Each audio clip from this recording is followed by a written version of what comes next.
Welcome to Pindar Poetry. We hope you learned something new.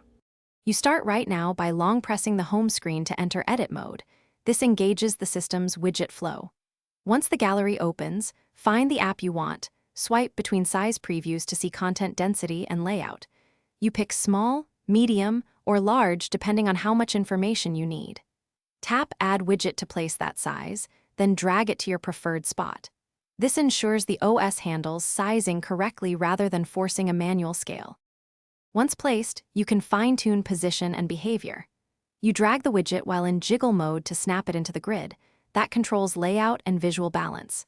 Make sure to tap Edit Widget when supported to change sources, time ranges, or display options. This alters what different sizes show and why one size may suit your needs better. Consider Smart Stack or third-party widget apps if you want rotating content or more size variants. They let the system pick the best presentation. You finish by tapping Done to exit edit mode and confirm the layout. Interact with the widget to ensure its data and shortcuts behave as expected.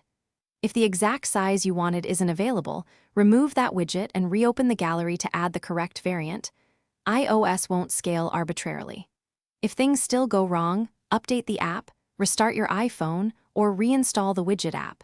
These steps clear cache and permissions, and they usually fix size or display issues.